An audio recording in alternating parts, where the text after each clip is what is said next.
Looking for the right answers to hard and sometimes confusing global events? Look no further. SSM's team brings unique perspectives from across the globe. Our in-depth independent reporting is to make you better understand the world as we evolve.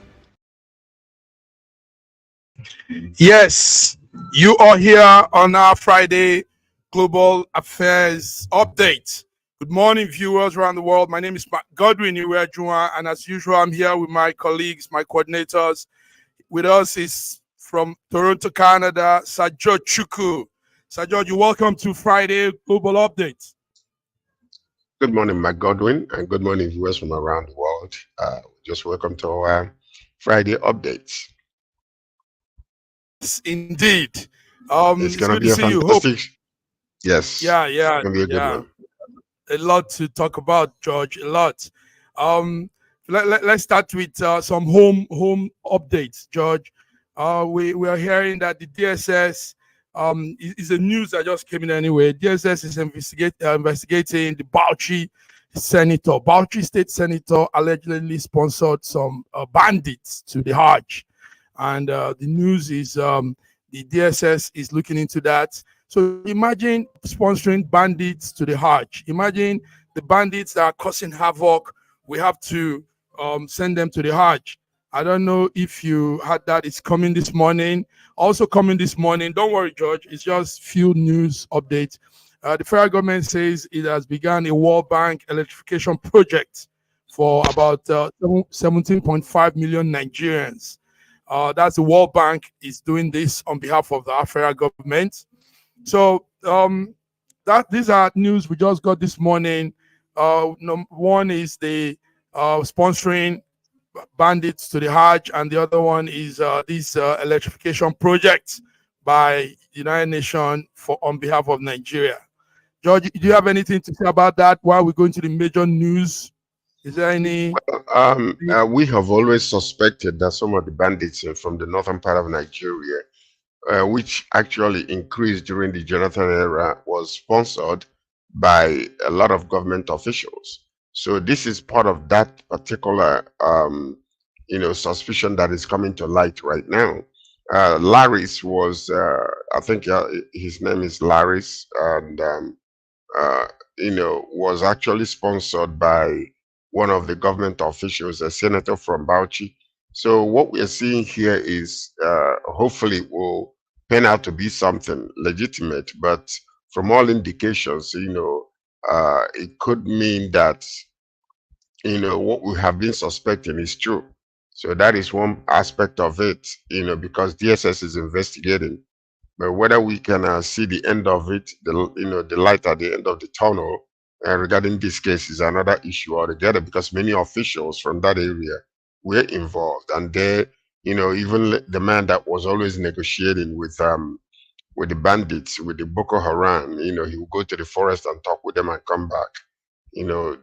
I've been questioning that. How do you work for the government and then still also associate with these individuals, and the military cannot find out where they are, or whatever the case might be? So that's what it is. The evil that men do lives after them, Caesar says. The evil that men do live after them, George. That's a strong word. Everything we do in this world, one day will catch up. There's nothing anybody can do about that. That's a fact. Yes, yes. In regards to the project that they're doing, electrification of rural areas, I think it's a fantastic project which started a few years ago, and they have done so many things actually. With that smaller project of electrification of many of the universities, teaching hospitals and stuff like that.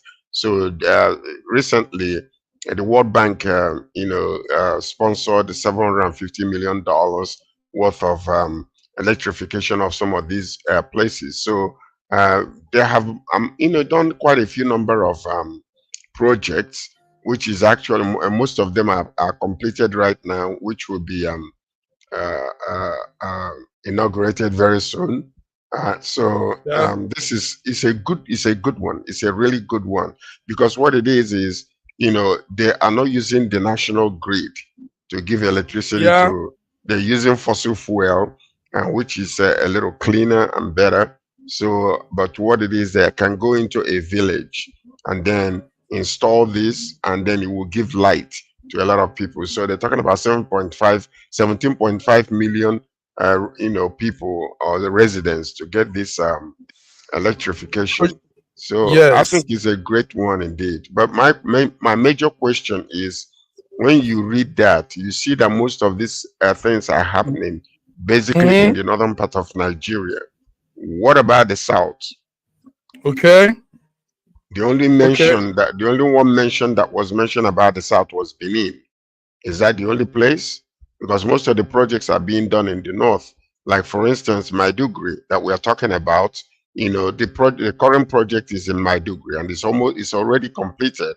And the news is that even the flood did not affect it. So the question is, if external companies are sponsoring them like World Bank, what do you do with the southern part of Nigeria? There are not industries there that would need this, rural electrification, and they call it RIA.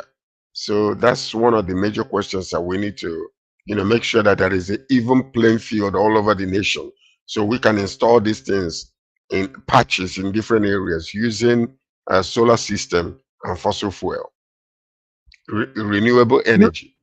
That's it, George. That's it. Using fossil fuel. Last time you were talking about that, and you were trying to say those things work here in the West, and I mean Nigeria should be able to also um, imbibe those technology and help themselves.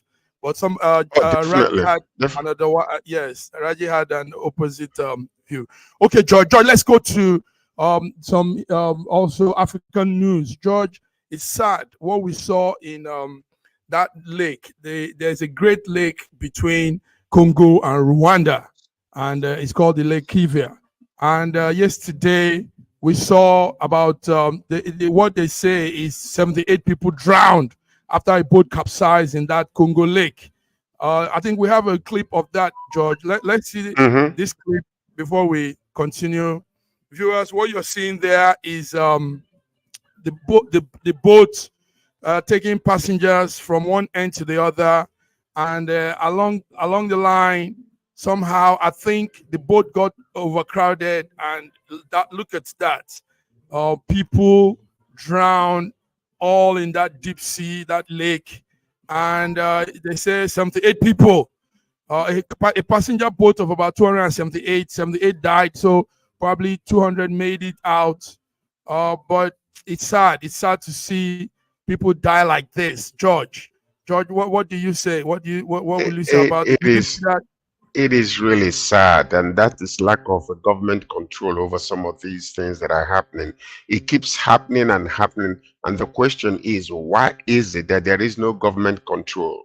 Government control over the people that are using these boats that are not even capable of, navigating, and then government control over the number of people that each one of the boats can carry.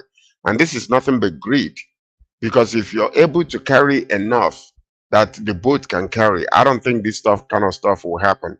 And what you're seeing is, human, almost like, victims all over the place. Why?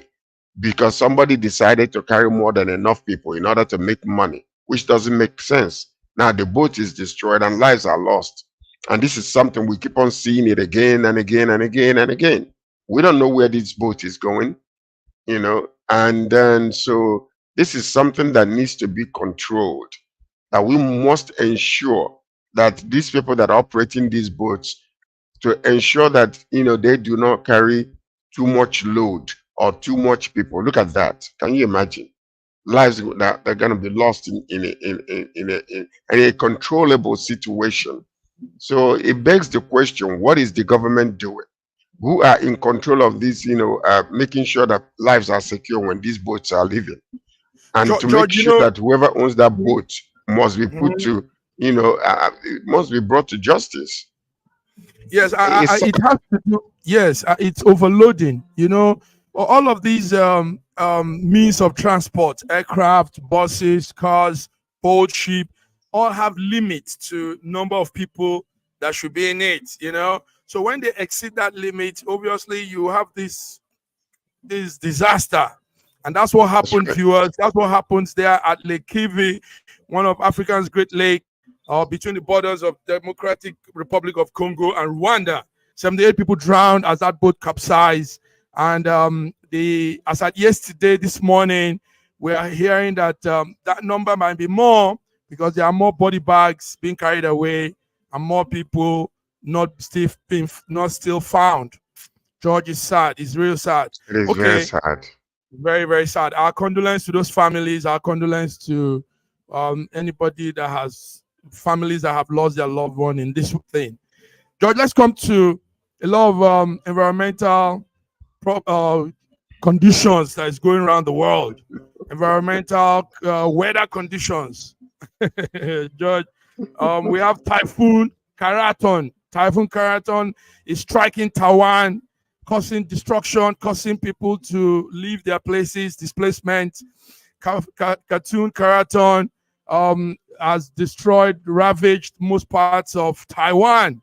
George, are you following these destructions? Typhoon Krathon. They say so far a lot of people have also not been found, so probably the thing has carried them away. So what do you have on that, George? What's the story on that? You know, I mean, a lot of people are denying Taiwan. A lot of people are denying climate change, that it is real. And these are the things that, you know, denying climate change that it is real is denying that, you know, the influx of plastics, you know, in the water and you know, what the problem they are causing is not real. You know, because when man continues to do certain things, it will affect, you know, the weather, it will affect everything. But nonetheless, you know, we are in the last days. That's what we as Christians call it, the last days. And the warning was given to us, you know, that in the last days there will be wars and rumors of wars. We're seeing it all over the place.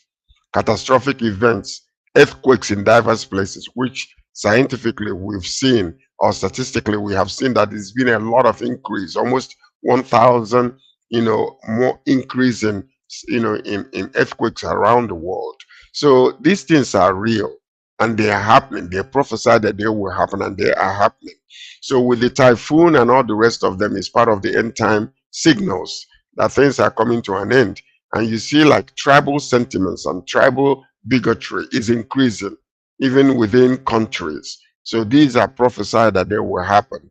You know, we don't want to get into religious aspect of things, but they are real. They are real.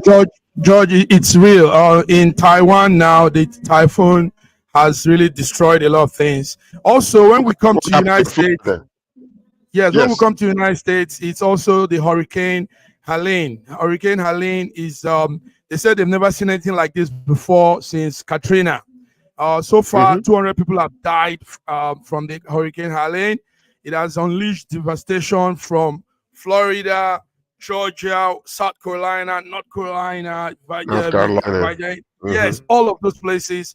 People are dying from the hurricane. George, that's close to you. We have pictures also, viewers. These are some of the pictures we're seeing from that end. Very disastrous weather conditions. Destroying things. Killed in Florida, actually, more than 200 people have died already. So these are what we are seeing, and this is the effects of the weather, and we're seeing it in Florida. A whole city was almost flattened in Florida. It was a devastating sight to see, and this is one of the pictures here. People lost their homes, you know, and where the government has actually done a lot, you know, to help. They are promising to help rebuild some of these places, which is very, very nice. So we thank God for that, you know, but you cannot replace some of the sentimental values of properties and things that are lost in this whole entire saga. You know, You cannot replace, George. You cannot replace. Cannot. It's very, very, very serious. So while we're talking catastrophic weather conditions around the world, Taiwan, United States, BD is here to tell us how it's going in Nigeria. BD Nana from Lagos, Nigeria. You're welcome. Good morning, everyone. Good morning, Sir George. Massive man. Good Viewers morning. all around the Good world. Good morning. morning. Thanks for having me Well, again today. all right, Diva. Yeah, there is storm. We're having typhoon in Asia. We're having a lot of problems in United States of America. Our own is political storm in Nigeria. So maybe Billy can give us a little bit of the storm that is raging in Nigeria too. Welcome, Billy. It's good to see your Welcome, beautiful Thank you BD. face. very much. It's good to see you, BD. Thank Yes, you. we're Good going through morning. some international news. We just talked about the typhoon. It's called Typhoon Krathon in Taiwan, and the Hurricane Helene in the United States that killed more than 200 people so far. So how is Nigeria seeing all of this? We know the north of Nigeria just came out of its own, and there are still more prediction for more floods and destruction. What are we looking at from Nigeria, BD? Your voice is cracking. I didn't get the question very well. I know you are asking me questions. Yes, I'm asking you. Sorry, yes, there's a background noise here. It's crazy, but I just have to follow up. But can you hear me? Can you hear me? I Can can you hear hear me you now? clearly. I know I you're can hear you speaking. Okay. clearly. Okay. I know you're speaking, Also, but we it's cracking. welcome Raji Olayinka from Lagos, Nigeria. Raji, can you hear us? I can hear you clear, loud and clear. Good Very morning, good. my All Yeah, right. I can hear you very Uh, clearly. Maybe okay. Billy, you might have to log out and log back in and see if he will correct it because Yes. we can hear him very clearly actually. Okay. Thank you. Yeah. The background noise is serious anyway. But anyway, we were talking about all these weather conditions. The one in Taiwan and the one in the United States that have killed so many people. We also talked about what happened in between the African Great Lake that between Congo and Rwanda. We saw that boat capsizing by the Lake Kivu. Raji, you are one of those that yeah, brought those news to our notice. So how did yeah. you copy that? What happened? What actually happened to those people? We could actually see that the boat was quite overladen. I'm sure there were too many people for that boat, and unfortunately, it capsized. You could see that it was carrying more passengers than it's supposed to carry. It's a very very unfortunate incident. Right after what has happened in Nigeria on the Niger River, where we lost a lot of people too. It's all about overloading the boat. Very very sorry about that. Very, very sad indeed. BD, did you people see that from Nigeria? What happened in Congo, Republic of Congo? Mm. BD, okay, I think BD can't hear us. Okay, that's it. Some very terrible weather conditions there, gentlemen. Let's move on to some other international story. This morning, I know you probably don't have this update. Maybe Kim Jong Un, the leader of the North Korea, threatened to nuke South Korea without hesitation. He said, if they provoke him after he saw some muster bunking plan, some military action. So Kim Jong Un is making this announcement this morning, coupled with the fact that we have situations in the Middle East and all of these places. He's coming with his own intimidation. Gentlemen, I know you probably this came this early, this not long before we came to the studio. Mm. George, what do you think is happening? Is there a World War III brewing around the world? Are we seeing Well, people getting yeah, agitated for nothing? the devil is on a rampage because his time is near. So that's what we're seeing. And many of his servants are, listening to his voice and trying to destroy mankind. But the timing of God is not near. We still have a few more years to go before that will happen. But these are signs of the end of the time. That's what we're seeing. Rumors of wars, kingdom against kingdom, ethnicity against ethnicity. ethnicity. So this is what you're seeing, and we're seeing it happen all over the place. But and this is part of the reason why I don't know why they would have allowed even United States and Russia and the rest of them to have weapons that can declare the whole entire mankind. So this is man's destruction, and it might eventually happen. But it's not yet time. It's not yet time. We still have a few more years to go before all these catastrophic threatenings will take place, because it will happen eventually. Even what's his name? The Emperor of Russia is also threatening, that he can, press the button. So this is part of the reason why we have to be in control of some of these things, not to allow some of these unreasonable, wicked men to be in power, whereby they will not care about, lives on earth, but only thinking about themselves and about their own ego. We shouldn't allow such to happen. We need reasonable people to be ruling. Anyway, that's a subject of another time. That's a subject of another time. Yes, thank you. Raji, he says relationship between the two Koreans at its lowest point in decades now. So, do you think the man's threat will happen? North Korea threatening South Korea that they will nuke.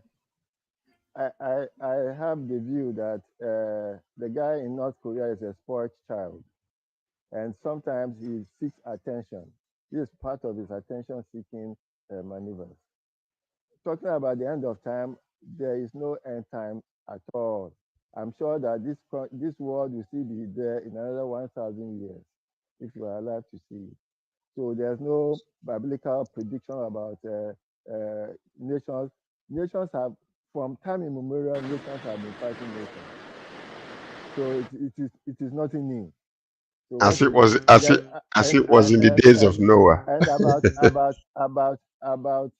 about unreasonable men and reasonable. One man's terrorist, other man's freedom fighter. One man's stupid, wicked man, other man's benevolent man. One man's unreasonable leader is another man's very, very precious leader.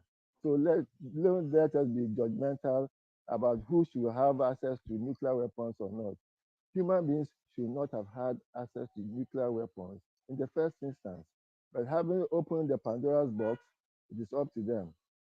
The heart of man is vicious and wicked, even unto itself. But there comes a time when preservation will okay. In essence, really, that's the understanding of different people. During the days of Noah, they never had rain, and when Noah was talking about rain coming, everybody was like, this man is a madman. Nothing is happening until rain came, and he got into his boat. Scientifically, it's been proven. Even archaeologists have actually discovered that it actually did happen. So, whether we believe it or not doesn't change the fact that it will definitely come to pass, and it surely will. Definitely. It will surely will. BD, I hope you can hear us now. What giving some international updates. Now, gentlemen, let's go full out to the Middle East, and it's all out war. The Middle East is not playing. Israel is not playing. Iran is not playing. Lebanon, everybody is blowing up. George, the update says some of the updates we have. Let me just run through some of the update we have from our place here. Israel stopped the UN chief, Antonio Guterres, from coming to the country over his response on Iran missile attack on Israel.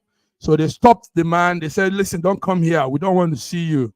Also, as of this morning, 18 people have been killed in an Israel airstrike on the occupied West Bank of Tokram. Tokram is the West Bank side of the Palestinian. Now, we also hear this morning that there are more Hezbollah key officers that have been killed. You see, what Israel is doing is not just blowing up everywhere. They are going out for targets, key officers, commanders of units. And we had this morning more strategically. Yes. So strategically. also, And Iran better be careful because yes, they also, are next. yes, but also we hear that people, Lebanon government is saying that millions have left their place, displacement of people, millions of people amidst this whole strike. So, gentlemen, this is it. Raji says his own, George says his own, but the fact of the matter is people are dying, things are happening. We're scared it doesn't blow out of proportion. George, let me start with you. What do you think is happening in the Middle East? Well, what you're seeing is also sign of the end times. That's exactly what it is. Now, when you want to put the whole entire story together, like what you're seeing, we are seeing Iran sponsoring many terrorist organizations to come against Israel. Iran swore that Israel should not live and they must die. They must be annihilated. So whether it was against Hamas or against Hezbollah, against the Houthis or whatever, all these are people that are being sponsored against a small nation. And what do you expect that small nation to do? To fold their hands and smile and say, come, please keep on, oppressing us. No, they rise up and they taking over. Israel does not negotiate because they are fighting for their lives. Israel takes over and Iran will see it very soon. Strategically, they will go against because, they don't go against people. They go strategically, just like they have destroyed a lot of leaders in Hezbollah. In the same manner, they will go after certain places that are in Iran, especially their nuclear, place. They will go after them and they will destroy them. So that's what you're seeing. And frankly speaking, they need to wake up and understand that Israel cannot be annihilated. It is not possible. They're a small nation, less than 4 million people that are being fought against by these big goons. And surrounding them are war all over the place, wanting to destroy them. They cannot be destroyed. Like I said before, Israel, like the burning bush, it is burning, but it's indestructible. They can't. It's not possible. Possible. But before we go on, don't worry, Raji. Because our viewers are watching, we need to also interact with them. Abiodun Oni, when we were talking about the catastrophe in the Democratic Republic of Congo, he said, oh mine, Abiodun Oni, and he also says, this is scary. Whoever owns this boat must be brought to justice. Abiodun Oni, thank you for adding your voice. Thank you so much. That event there, that disaster there was really scary. I mean, how do you load people in a boat and have them die like this, right in the middle of the lake? And that lake is not a small lake. It looks very, very. I mean, look at that. So thank you, Bjorn. Now, Bjorn, we're talking about situations in the Middle East, and we said it's not getting funny at all. This morning, United Nations leader was supposed to be in Israel. That's Anthony Guterres, but he's been stopped from coming because he made some comments when Iran struck Israel 3 days ago. So, Raji, tell us, what do you have to say? We are talking about Iran sponsoring terrorist organizations without mentioning that Israel is a terrorist nation, the only terrorist nation in the world. Now, about how can Israel be so insolent, so disrespectful of even the whole body by stopping the United Nations Secretary General from coming to Israel? It is insolent. This is evil arrogance for them to be doing that. Israel has no respect for anybody, including the United States. Israel is a pariah state, is a terrorist state, has no respect for anybody, has no respect for anybody at all. And they take the laws into their hands and they can do and undo whatever they have to do. There have been so many United Nations resolutions against Israel that Israel has disobeyed flagrantly and insolently. Let us say the truth. Whether it's a burning bush or a burning lake, it's up to them. But Israel is a terrorist nation, and it is Well, the Israeli army. if you consider self-defense, The Israeli army is the most advanced terrorist organization in the world. if you consider a self-defense a terrorism, well, that let it be. Because one thing you have to understand, they have been fought against, they have been, they have been promised to be annihilated. And this started many, many years ago, even when Haman wanted to destroy Israel. Like I said before, the gallows that he built to destroy the people of Israel, he was hung on it. Hold tight. Let me finish. Because of what I'm saying, my gentleman, Ghana. You see.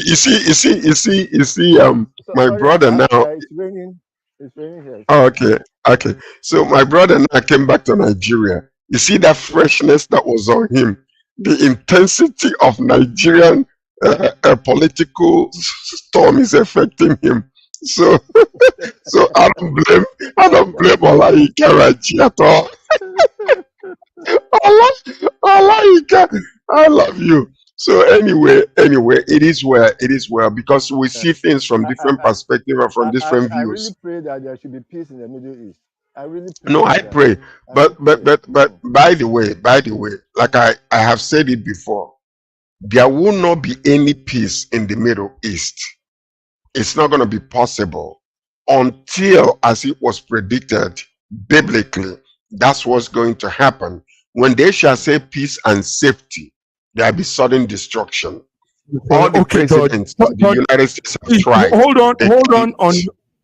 Yes, gentlemen, please hold on with your comments. Let's go on this small break. We're still talking Middle East and the escalation. We're still talking the conflicts, the war that is brewing there in the Middle East. So let's go on this break. We'll be back. Raji, we need you to be on one point so we can see you well.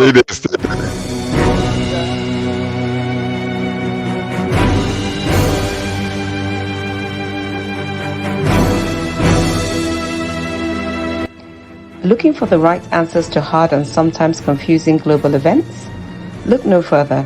SSM's team brings unique perspectives from across the globe. Our in-depth independent reporting is to make you better understand the world as we evolve.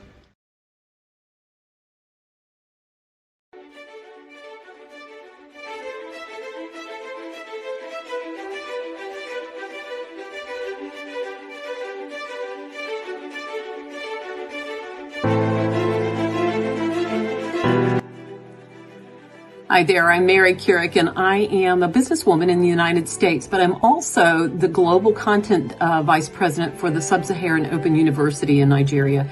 I could not be prouder to work with Dr. Osita Anamika and his team on helping to create not just entrepreneurs and skill-based talent that will get out into the workforce and make a living for themselves, but also young leaders.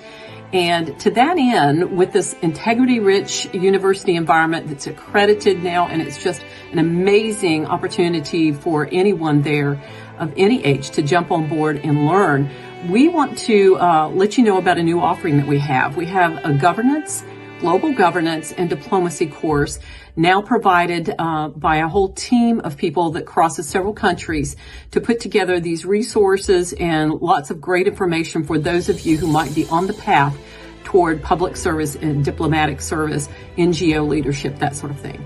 We hope that you will walk through this open door and enjoy.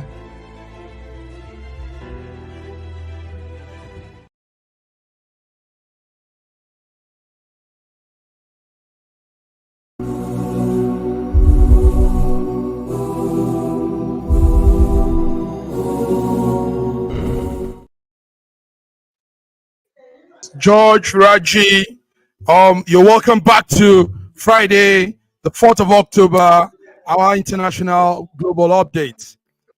Yes, George, you were... Yes, I was saying something actually. Yes. You see, Let me, go ahead. Okay, What yeah. I'm saying is, What I want Raji to know is that Mhm. if you call Israel terrorists, I'm not taking sides now. I'm just trying to be a little bit um, um, um, objective. If you call Israel terrorists, what do you call the Hezbollah group and the Hamas and all these people that have put the Lebanese in jeopardy? George, Mhm. these people, they were never in Lebanon. Lebanon was never a Hezbollah zone. Hamas was not Lebanon. Hamas wasn't in Lebanon. They came during the passage of time, settled there, and were able to use those locations, those territory, as their point of attack and all these things they do. So if you say Israel is terrorist, I mean, what do we call these people? What are they? Because they are the core problem of what we're facing now in the Middle East. That's what I want to say. Raji, did you hear that? Did you hear me? George, did you hear what I said? I heard Yes, you. I did. I heard Yes, you I loud and did. Okay, clear. I Raji, heard you very you well. want to respond to that? I heard you loud and clear. I heard you loud and clear. And you are taking the matter from the middle. Sorry, there's a lot of background noise here. I have to run away from the sun, from the rain, to come inside. And there's a lot of activity around me. So please forgive me for the noise, for the background noise. Now, going to your point, you took the history of the situation in the Middle East from almost from the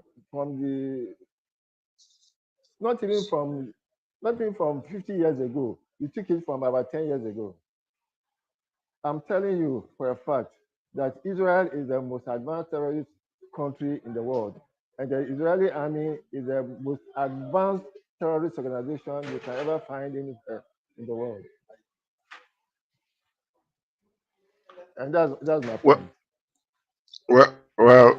with all due respect, Ola Nkaraji, my learned historian, the thing is this: whether we like it or not, whether we like it or not, the hatred of the Jews is almost like the hatred of Igbos. If you do not understand the hatred of the Jews, you will not understand the hatred of Igbos among Nigerians. Because this thing that that was said, they hated me for with no cause, is what's happening to Israel, and it is what's happening to Igbos. So I'm equating it because I can, as an Igbo man, I can sense exactly the same thing that the Israelis are feeling, the same way that Igbos are feeling.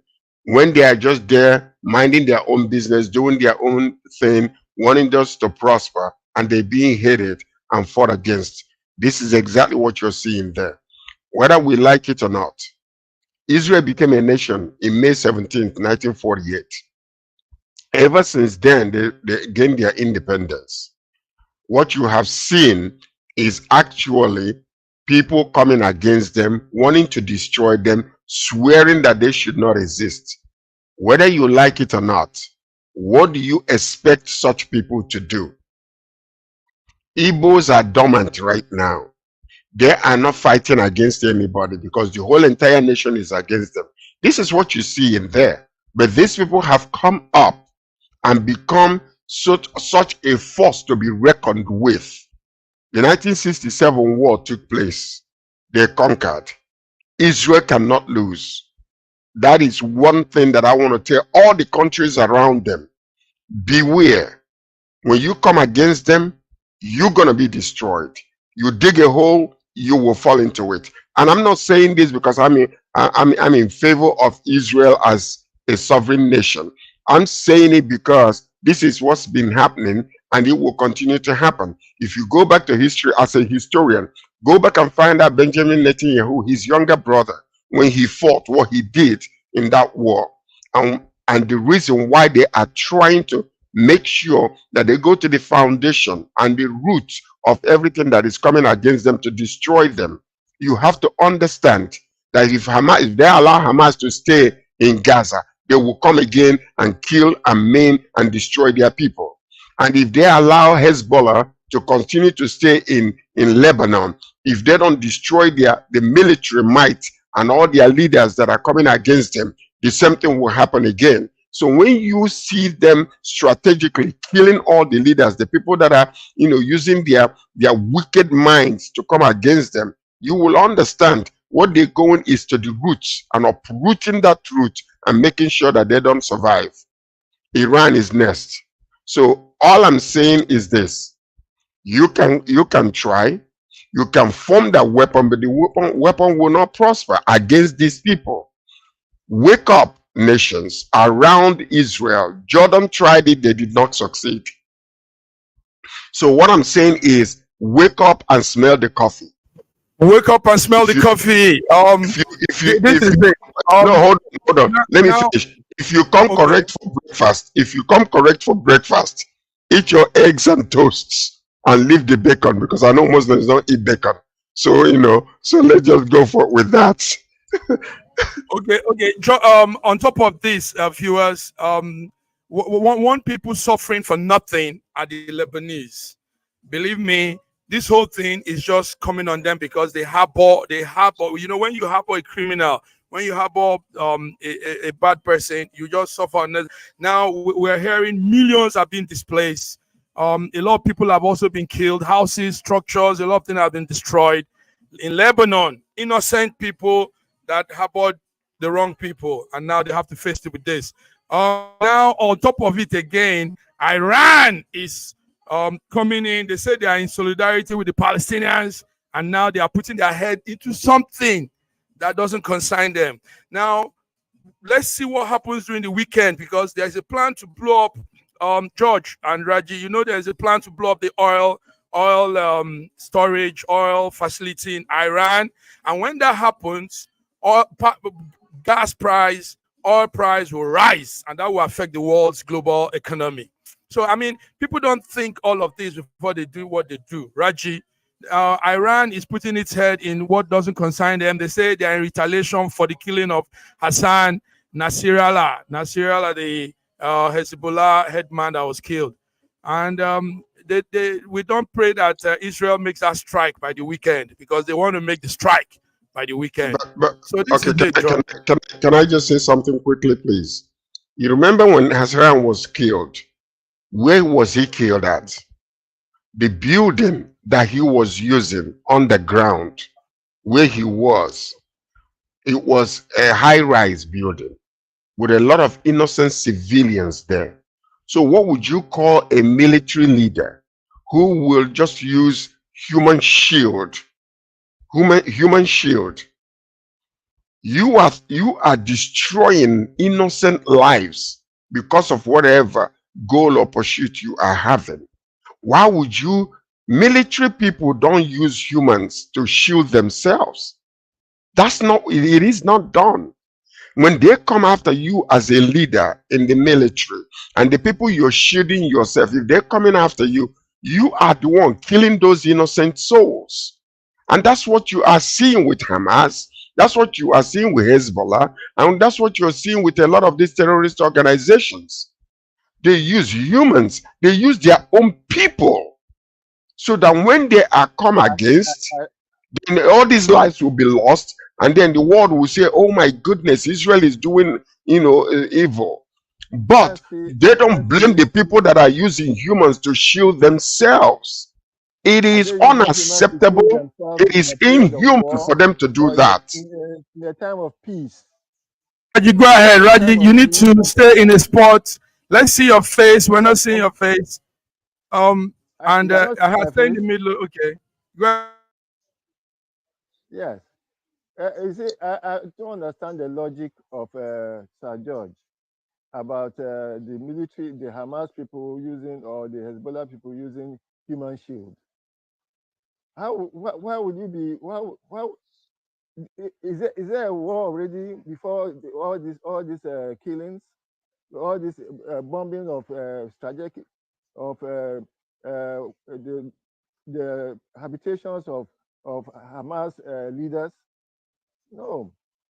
Let us be, you see, I'll say it again. The heart of man is desperately wicked, and that wickedness is inherent in Netanyahu and all the support him.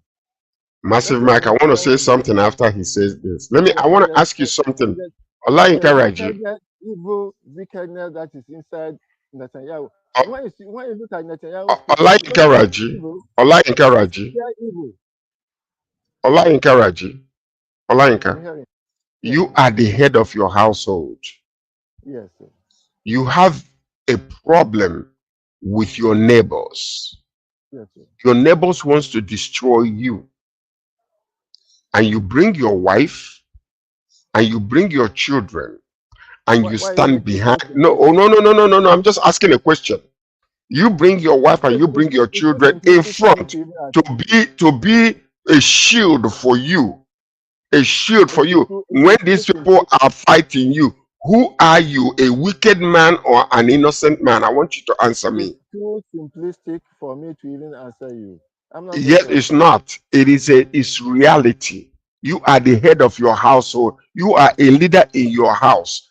You know that people are coming with arrows and bows, and then you bring your wife and your children in front and you stay behind and hide yourself there. If your children, God forbid, This, anything thank you. happens to that, who will we blame? You or It the is people shooting at you? too simplistic for me to even answer. No, it is not simplistic. It's reality. It is reality. It's a diplomatic, political, military reality. That's what you call it. That's what you call it. And any objective, reasonable man will understand my question I and said answer it because because you are the when head of your family. when you start using words like any reasonable and objective, you know, you are now becoming judgmental, and you are laying yourself too open I for apologize for that. I apologize for using reasonable and objective. But what I'm saying is, one because example that I'm giving is a simplistic, very, very simple analogy of what could happen with a man and his family and a nation and their people. That's what I'm saying. in those days when a champion of an army will come against the champion of the other army has gone. So all the analogy you are making is rather too simplistic for me. All right, It's not gentlemen. simplistic. Gentlemen, anyway, oil price will jump if this thing happen, and a lot of commotion will happen if we have further more strikes. Yeah, George, do you have anything to say again? No, because it's still exactly the God has same. said enough. This is exactly the same thing that God I has said said enough. when right after the pandemic. Right after the pandemic, Putin did not consider the world as a whole. Do you know that the war in Ukraine have cost the world for trillions of dollars? Common people, when it comes to oil prices, when it comes to food insecurity, Have you because a forgotten? one man made a decision that because of my pride or whatever the case might be, I must get my way. And that is still what is happening. And this might be a result of Iran being hit by Israel if it happens. The common man suffers. The common man suffers because You've each forgotten. person, where Nigeria is crying right now because of the increase in fuel. They say subsidy is not being paid, but they're still paying it. But yet you buy gas for 1,200 naira. So what I'm Yes. saying, common man suffers when these egotistical maniacs make self-centered decisions that will destroy people. That's where we need to come. The common sense governance. Have you forgotten the blowing up of the Nord Stream pipeline that supplied very, very cheap gas from Russia to Germany and Western Europe? Have you forgotten that? No, I didn't. No, I didn't. You don't put that. You don't put No, that I didn't. with a maniac who would decide to blow up Who that did Nord it? Stream. Who did Eh? it? Ola Karaji. Who The burnt it? Americans did it. The Americans did it. Oh, what proof do you have? It's an Oh, allegation. It's being Okay, alleged. gentlemen, let's begin to go crop it up. One more topic. Melania, the wife of Trump, has a memoir out, and somehow some of the stories, some of what she's writing about contradicts the husband's campaign belief. The memoir will be published on the 8th of October. Now, one of the issues there is challenging her husband's campaign on abortion. So Melanie is saying that she has carried this belief of abortion with her throughout her adult life, and she believes that what she said is the support of a woman's right to control her own body is very vital. So, George, Melanie has written this book, and this is what she's saying. It sounds real interesting because it goes totally opposite of what the husband is also talking about. So, So is Melanie Melania says, supporting abortion? uh-huh. Does he Yes, support yes, she's abortion? supporting. Yes, yes, Okay. yes. That's what I mean. Okay. So, what do you have on that, George? I know you're close to that story. Well, I'm close to the Said story. the right to abortion is a woman's choice, and that contradicts the husband. I'm Tell going us, to give George. you. I'm going to give you this. I'm going to give you this. The same analogy here. Jesus fed 5,000 men besides men and women. I'm going to do this because sometimes we need to go there, as much as we don't want to. And then all the people ran after him. And when he started telling them, unless you eat my flesh and drink my blood, you will not be part of me. And the disciples, everybody that was following him ran away. And he told the disciples, where would you all want to go to? Jesus did not come to force anybody in this world. The crowning achievements of God's creation in this our present world is the volition of choice. People can choose what they want to. Christ was there during the reign of Romans against them. He never come against the government. So what I'm saying is Melania Trump is actually saying what she believes. And many in America would rather be the ones to choose what they do with their own body. So when a government now comes and begin to mandate in such a way, I can tell you one thing. You see what Melania wrote there? That is Trump's belief. Trump is fake when it comes to politics. He comes to say what people want to hear. When Trump is talking about immigration, she actually spoke about immigration also. She's like, I am not in line with my husband's narratives about immigration. Neither am I with it when it comes to abortion. So Trump was a Democrat before. So, and then when he found out that conservatism would be the way to go with a lot of people in America, he turned to become a Republican. So what we are saying here is this is the core belief in their household, and this woman is writing it. If you catch Trump from outside of politics, he will tell you and agree with his wife, I'm in support of her. So what he says outside and what is happening in his household is like night and day. That's all I can say about that. No, Thank you very much. about being Democrat and being Republican now. Do you know that most blacks pre-1960 were mainly Republicans? Of course, I know the history. Yes, I know the history. yes, they are mainly Republicans. So whether Trump was a Democrat before and is now a Republican is not something to be considered. Now, about abortion, yes, you have a right to whatever you want to do with your body. But then when it affects life, by the time a fetus has been given life, you do not have control over the life of another person, even if that person is going inside of you. That is how the government should have to be able to protect certain things. There were cases where abortions were carried out on preterm, just a few weeks or months to being born. Abortion were carried out on pregnant women and aborting the life of an almost formed human being. That's a negative narrative. That's it. That is been proven to be wrong in America. It's been proven to be wrong. Okay, go ahead. Go ahead. Go ahead. Go ahead. Go ahead. Go ahead. Go ahead. Go ahead. I apologize. It's okay. Okay. Let's also talk about another awkward. Let him land. Another awkward situation in the political campaign going on, American presidential campaign. The daughter of Juliana, Rose,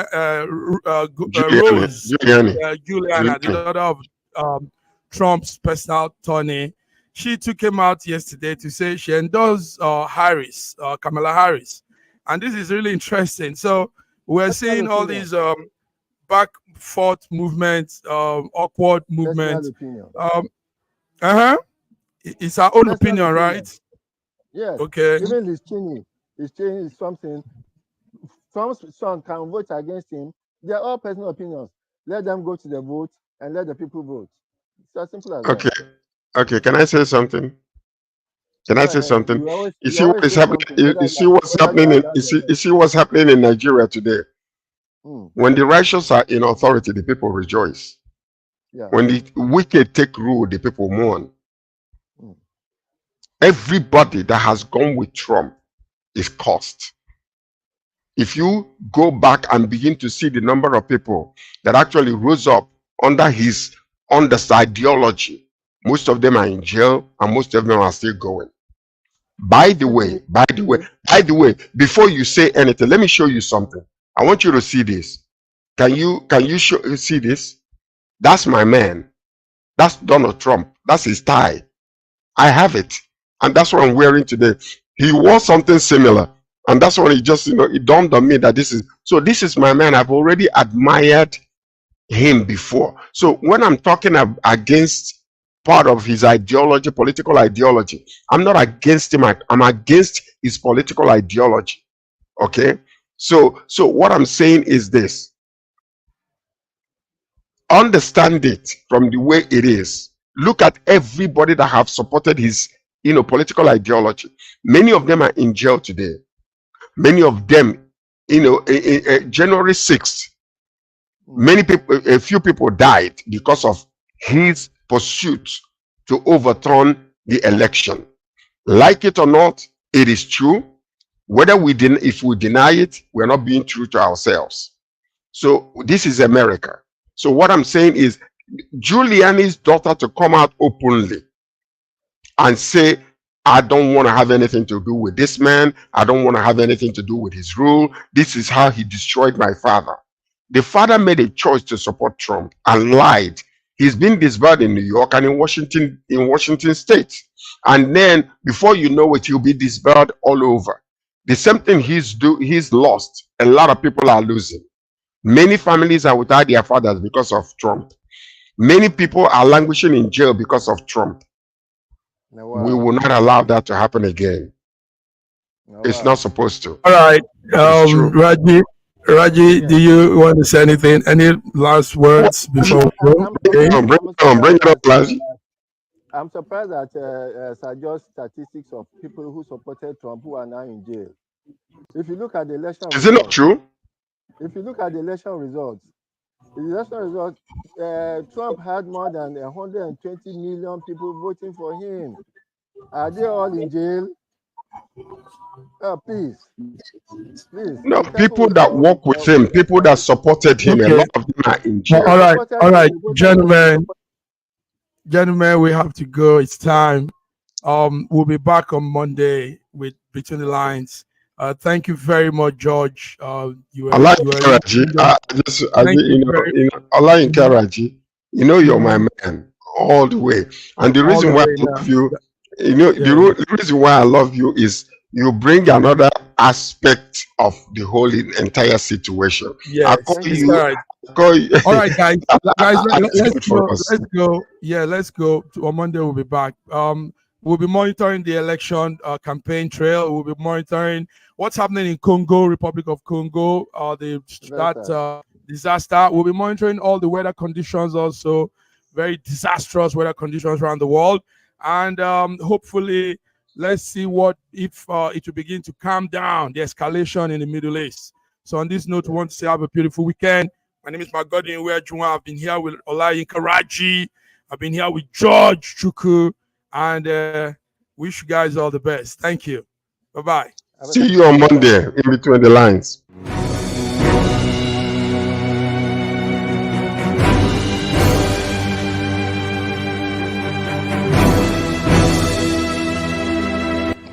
Looking for the right answers to hard and sometimes confusing global events? Look no further. SSM's team brings unique perspectives from across the globe. Our in-depth independent reporting is to make you better understand the world as we evolve.